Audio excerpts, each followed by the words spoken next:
If you turn on our channel over the next few days, you will witness a lot of hard bargaining over Greece, Iran's nuclear program. Some might argue that more important is the whole planet that needs saving, another negotiation that faces an end-of-year deadline right here in Paris.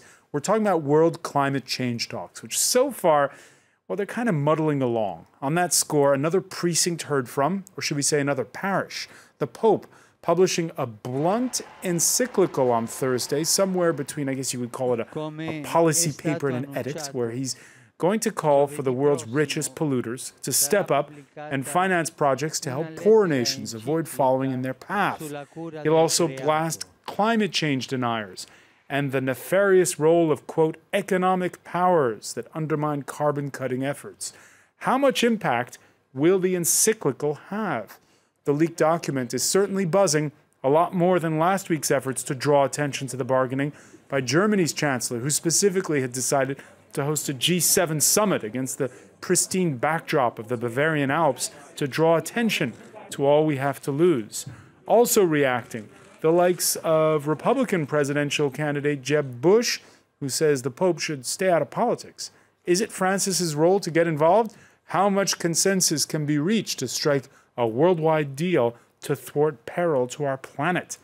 Today in the France 24 debate, the Pope's call to stop global warming. Now with us to talk about it, Father Aidan Troy of St. Joseph's Catholic Church right here in Paris. Welcome back, sir. Thank you.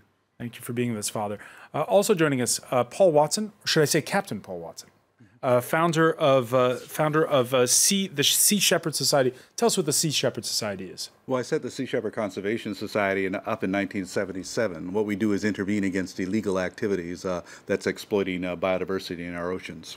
And then we'll be obviously talking about how that ocean has changed since the 1970s because of climate disruptions. And joining us from Washington, Myron Ebel, director of the Center for Energy and Environment. Thank you for joining us here in the France 24 debate.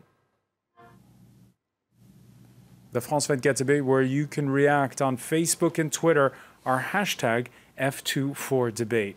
It's a 192-page letter entitled Laudato Si, or if you're Latin's rusty, be praised, the Pope to call for urgent moves to drastically cut carbon emissions. Claire Murphy has the story. It's a call for a revolution in hearts and minds, an economic and ethical transformation to save the world from ruin. The Pope's encyclical on climate change is a teaching document to the world's 1.2 billion Catholics, but Francis also specifically says his letter is to every person on earth. And Thursday's release of his writings is highly anticipated, after much of the contents were leaked in the Italian press. This is in spite of a call from the Pontiff to refrain from publishing the document, as it was not the final version. In the draft, Pope Francis urges change to avert the unprecedented destruction of the ecosystem before the end of the century. He warns failure to act would have grave consequences for us all. The draft also states that the attitudes that stand in the way of a solution, even among believers, range from negation of the problem to indifference, to convenient resignation or blind faith in technical solutions. On Wednesday, the Pontiff addressed crowds in St. Peter's Square and asked people to receive his letter with open hearts. Our house is being ruined, and that hurts everyone, especially the poorest among us. My appeal is therefore for responsibility. The Pope's intervention comes in advance of his September trip to the US, where he's due to address Congress and the UN. Observers say Francis may be hoping to influence leading Republicans, many of whom continue to deny climate change is man-made. Which, and I'll turn to you, Father Troy, first. Some are comparing it. There was one back in the 19th century by a pope at the time, Leo XIII, who chastised the inequality of the Industrial Revolution. It had a big impact at the time. Do you think this is going to be on par with that? I think you're referring to Rerum Novarum, which was a landmark in terms of attitude. I don't think any pope realistically expects to have the potential anymore to actually change. But if they can raise the debate and if they can begin to talk to scientists, to deniers, to all people of goodwill, then I think we do stand a good chance. In the past, apart from maybe some significance, normally church documents were couched in such terms that you'd need to have a degree or two in theology to even understand them. I think we're going to get something, even judging by the leaked text, we're going to get something that anybody of any outlook, I think it's interesting that he has called the subtitle to Laudato Si to call it Our Care for a Common Home. And I think in that sense, he's appealing, as you said, truly across the board, not just to clerics, not just to paid-up Catholics, but to everybody of goodwill. Paul Watson, your thoughts on what we've seen, the leaked document where they talk about, for instance, a list where you shame those that aren't helping out? Because I know one of the big issues is this climate fund, and he's putting on pressure for the rich nations to help the poor and taking on climate change deniers quite bluntly. Well, this week, some of the Republican climate change deniers are saying the Pope should stay out of science. He's not a scientist. Well, he is a scientist. And not many people realize that, but he does have a degree in chemistry. So he is a scientist. He knows what he's talking about, and he's saying exactly what ecologists have been saying for some time now. I don't think people really comprehend the impact of climate change will have on our future and our society. It could be catastrophic. And to deny it is to simply, it's not going to go away just by denying it. It is a reality, and it has to be dealt with. And hopefully this year in Paris, it will be dealt with. All right, we've been asking you, will it have an impact, this encyclical? Reactions mixed. One person here saying on Twitter, Pope Francis doesn't know anything about global warming. He just jumps on the bandwagon. Myron Ebel, your thoughts?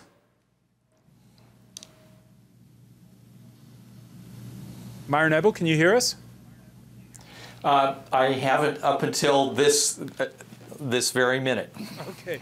I was asking you your thoughts on the Pope's wording from what we've seen of it from this leaked document. I think it indicates that the Pope and the Vatican have been very ill-advised on these issues.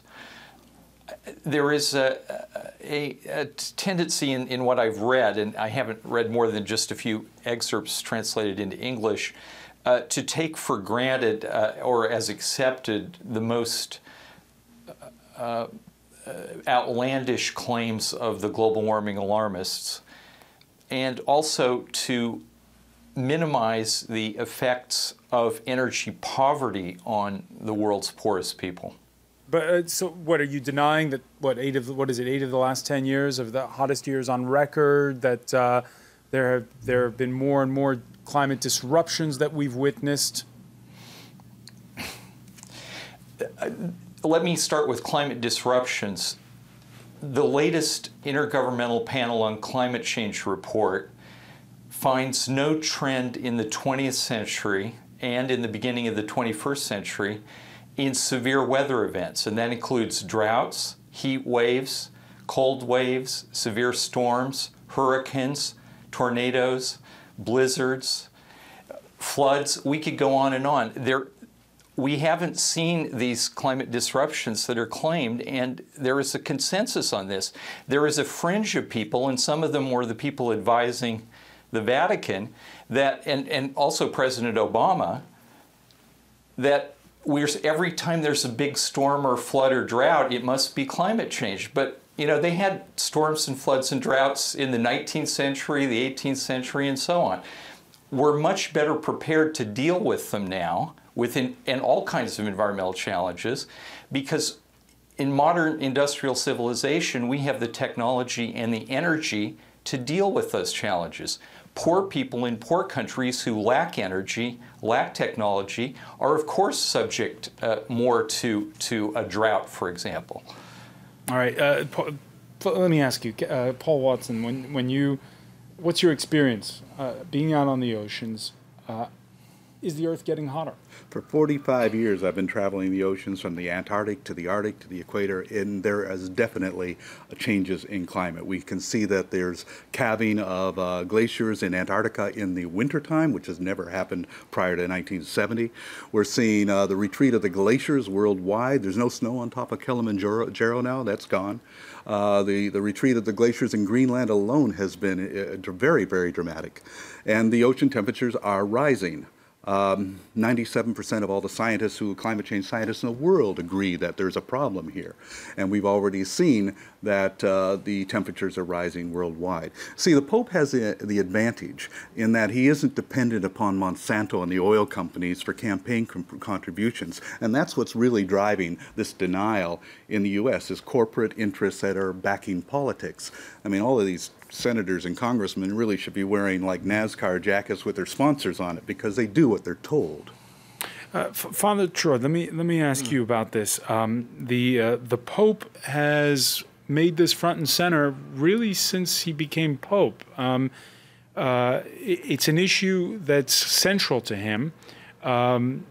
What's your reaction, first of all, when you hear Meyer Neville say that the Vatican's been ill-advised? I would have many difficulties with the Vatican in some areas. One thing I would not have is that it's ill-advised, for this simple reason, that it is a listening post for every country on earth. And with all due respect to the United States, to Great Britain, to anywhere, every night, every nuncio is collecting information and transmitting it. They also have access, and I've been reading some of the people who have been advising them, to top-class people. Now, of course, the Pope set out to get to a particular conclusion. I mean, I don't think we should let on that he sat down with a tabula rasa and said, will I or won't I? He knew, as a South American, after living there all his life in Argentina, looking at Brazil, looking at what was happening, listening to the 1998 letter of the Philippine bishops where half the parishes of Manila are under sea level and they're just getting washed away, washed away. Now, was he going to come to Rome, take the name Francis and suddenly say, well, I think I'll talk about devotion and prayer, which he does a lot. He said, no. I'm going to address the most fundamental issue. I also think... So he takes... Sorry, I'm interrupting you. No, go ahead. He takes the name Francis of Assisi. Of Assisi. Who I guess has been often called the patron saint of environmentalists. Yeah, he lived in the 13th century. He was the great one for the canticle of the sun and the moon. Whenever he saw nature, and I don't mean this cynically, he just burst into song. And this title of this encyclical is taken from his Canticle of Creatures.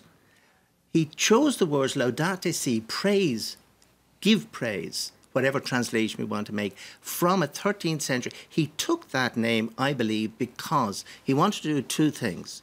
He wanted to uplift the poor, which Francis did, and he also wanted to address creation, because the Canticle of Creation was the great contribution of this 13th century saint.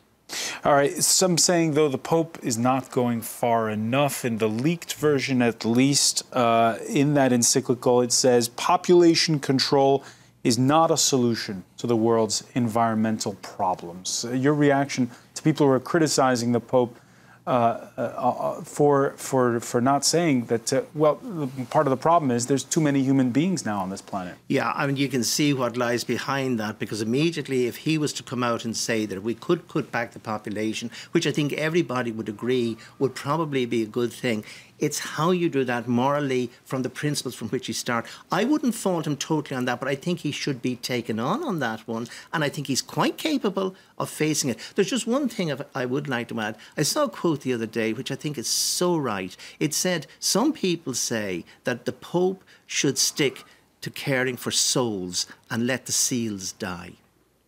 I don't think seals are any less important to Pope Francis. He also saves souls. But to say that it's often said to me, after my last time with you here on the Irish referendum on gay marriage, I got such a telling off for even coming on the programme. You should stay in the sacristy and say your prayers. The same thing has been said to the Pope. Stick to your devotions and leave us, whether it's in the United States, whether it's in the big conference in France, to do our business. You've no place here. But by God, I'm going to say he does. He's every right to be at the table, and I'm so proud of him that he is at the table. All right, so Aidan Troy there, answering a bit what has been said by U.S. politicians over the last 48 hours. Republicans outspoken against the encyclical, basically telling the Pope to stay out of politics. I hope I'm not going to get castigated for saying this by my priest back home, but I don't get economic policy from my bishops or my cardinals or from my Pope, and I'd like to see what he says as it relates to climate change and how that connects to these broader, deeper issues before I pass judgment. But I think religion ought to be about making us better as people and less about things that end up getting into the political realm. So I'm a little skeptical about this.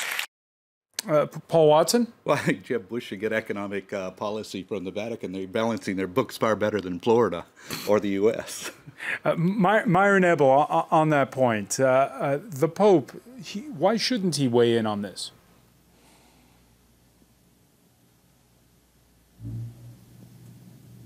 Myron Ebel, can you hear us? Yes, I could not hear the whichever is the Pope entitled to speak out on this issue? Because Jeb Bush seemed to be questioning it. Well, of course the Pope is. I'm not a Roman Catholic, so I don't really listen to him very much. I'm a small C Catholic or an Anglican. In fact, my church is the hierarchy is worse on these issues than the Vatican is. So I think the problem is that the Vatican has had a long history of getting the science wrong and of intervening in politics in very unfortunate ways. Galileo is always mentioned, but I think we also ought to mention the controversy over Darwin and Wallace's theory of evolution. And I think here the Pope and the Vatican and the hierarchy are probably going to find themselves pretty embarrassed about getting the science wrong again and making a political intervention that is extremely ill-advised because it does not compare the risks of climate change with the risks of climate change policy. The policies being advocated, and apparently the Pope agrees with this, will consign hundreds of millions, perhaps billions of people in the world to perpetual energy poverty. That is a much greater tragedy than climate change. I'm sorry to interrupt you. We have to take a quick break, but we're going to pick up on that very point. What are the policies being spelled out? When we come back, you're watching the France 24.